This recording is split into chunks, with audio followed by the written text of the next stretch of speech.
तो शुरू करते हैं हम लोग। देखो, तंत्रिका नियंत्रण और समन्वय के बारे में। देखो, बहुत प्यारा सा टॉपिक है और बहुत इजी भी टॉपिक आपका है ये।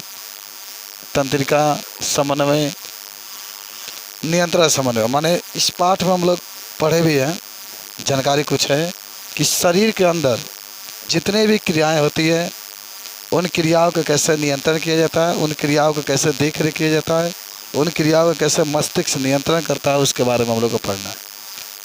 जिसमें सबसे पहला बात आपका आता है तंत्रिका तंत्र। ये हमारे शरीर का सबसे मजबूत अंग होता है और हमारे शरीर के अंदर जितने भी क्रियाएं होती है उनको संचालित करने में तंत्रिका तंत्र की बहुत बड़ी भूमिका होती है।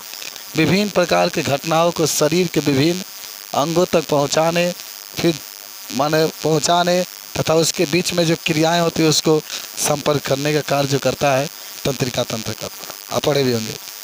तंत्रिका तंत्र केवल जंतुओं में ही पाया जाता है, ये भी ध्यान रखना है। तंत्रिका तंत्र केवल जंतुओं में ही पाया जाता है। तंत्रिका तंत्र जो होता है पादपों में नहीं पाया जाता है, ये ध्यान रखना है। प्रश्न से पूछा जा सकता है क्या तंत्रिका तंत्र जंतुओं में पाया जाता है?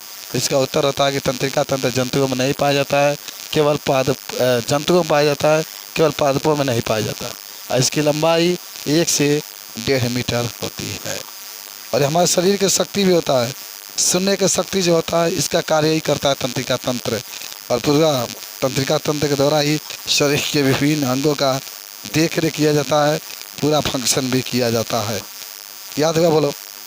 तो ये तो बात बता सकते हैं तंत्रिका तंत्र केवल जंतुओं में पाया जाता है, पादपों में क्या होता है? नहीं पाया जाता है। हमारे शरीर के जितने भी अंग हैं उन अंग से संबंधित जितने भी क्रियाएं होती है उन क्रियाओं के करने का जो कार्य करता है तंत्रिका तंत्र करता है।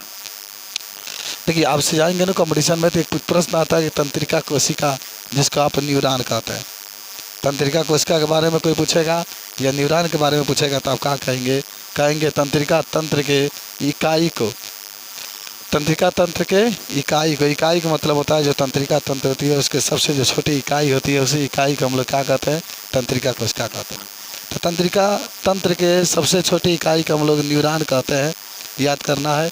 और न्यूरॉन यानी तंत्रिका कोशिका को हम लोग मुख्य रूप से 3 भागों में बांट देते हैं, याद किए। एक होता है आपके चालक, जिसको मोटर या अधिवाही कहते हैं। एक होता है संवेदी, जिसको अपवाही कहते हैं। अब का मतलब होता है बाहर निकलना, अभी का मतलब होता है अंदर आना। तो जो भी बातें आपके पूछेंगे तो एक चालक होता है, एक संवेदी होता है, एक सहचारी, ऐसी को हम लोग कहते हैं समायोजक। ये तमाम प्रकार की बातें आपकी होती है। तो पहले चालक की बात करेंगे तो केंद्रीय तंत्रिका तंत्र से जो भी सूचनाएँ होती है उसको प्रभावी अंगों तक पहुँचाने का कार्य और पहुँचाने का कार्य जो करता है चालक। चालक का मतलब क्या होता है?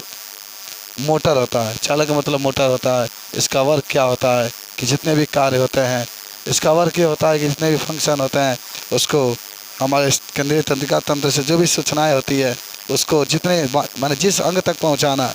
मान लो कि आपको हाथ को उठा करके ऐसे करना, चलाना है आपको, चाहे उंगली को मोड़ना, जो भी काम करता है ये सारा काम ये चालक के द्वारा ही होता है।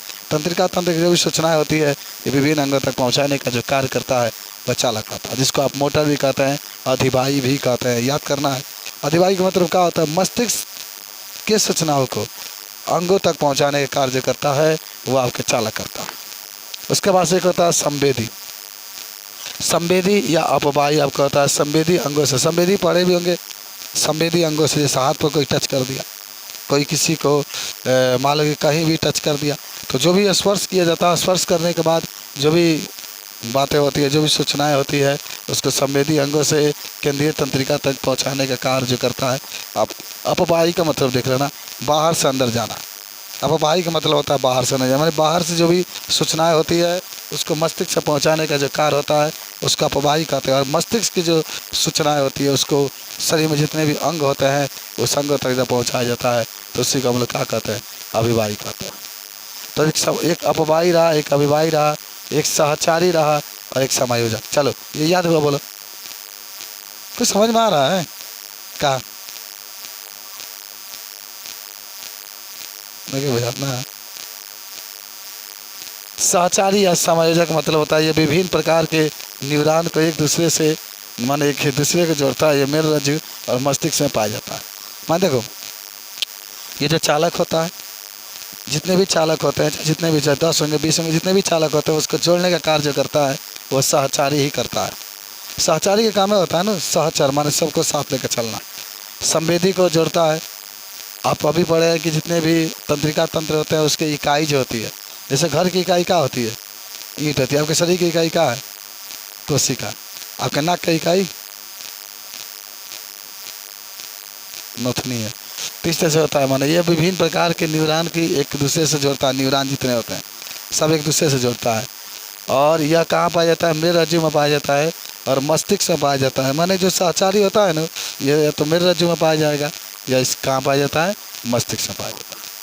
तंत्रिका कोशिका की संरचना आप जानते होंगे किसके समान होता है? छोटे पौधे के समान होता है। आपको याद होगा कि जो तंत्रिका कोशिका होता है ये एक छोटे से पौधे के समान होता है। आप देखे भी होंगे, इसका चित्र भी अभी आपको कहीं तो दिखा देते हैं, दिया होगा। इसमें एक छोटे से पौधे, माने जो एक छोटा सा पौधा होता है ना, उस पौधे के समान जो होता है ये उपस्थित होता है।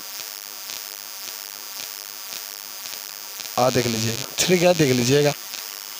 देखो इसमें एक और बात जान जाना, जो तंत्रिका कोशिका होता है जिसको आप न्यूरॉन भी कहते हैं, इसमें कोशिका विभाजन नहीं पाया जाता है। आपको याद होगा, बताया गया था कि अभी ब्रेन पर चोट लग जाएगा तो आदमी नहीं जी पाएगा, क्योंकि होता है कि चोट लगता है, कोशिकाएं नष्ट होती है, फिर वहाँ पर नई कोशिकाएं बन जाती है तो आदमी को फिर दुख नहीं होता है। लेकिन तंत्रिका कोशिका में आप कह सकते हैं कि इसमें कोशिका विभाजन की क्षमता क्या होती है? नहीं पाई जाती है। चीज़ अगर आपसे पूछेगा तो बता सकते हैं। इसके मुख्य रूप से 2 भाग होता है। एक तो कोशिका काय होती है या साइटान का। याद है कोशिका काय साइटान कहाँ पाया जाता है? अरे आप चित्र ही बनाए होंगे इस तरीके से, मान लीजिए इस तरीके से, माने वैसे ही। तो यही तो जो अंदर वाला हिस्सा होता है उसको कोशिका काय कहते हैं। इसी में कोशिका द्रव्य तमाम प्रकार के जितने भी अंग होते हैं इसी के अंदर पाए जाते हैं। देखो ये अंडाकार होता है, क्या है? अंडाकार होता है, गोलाकार भाग के अंदर होता है, सबसे बड़ा भाग यही होता है। उसके बाद से तंत्रिका तंतु होती है जो पतले पतले तागे के रूप में होती है। देखी जाए इस तरीके से, यहाँ से भी एक निकला होता है। तो जो तंत्रिका तंतु होते हैं वो पतले पतले तागे के रूप में पाई जाती है। जैसे आपके डेंड्राइट्स हो गया। डेंड्राइट्स जो होता है ये साइटान में सूचनाओं को भेजता है। जो साइटान होता है, साइटान में सूचनाओं को भेजने का काम कौन करता है? डेंड्राइट करता है। एक्सॉन के कार्य देखेंगे, ये लंबा होता है और ये भी माने तमाम प्रकार के कार्य को करता है। तो इसके बारे में जब भी आपसे पूछा जाएगा तो बता सकते हैं। तो कुछ प्रश्न लिख लीजिए जो आप लिख कर लेकर आएंगे। चलाओ।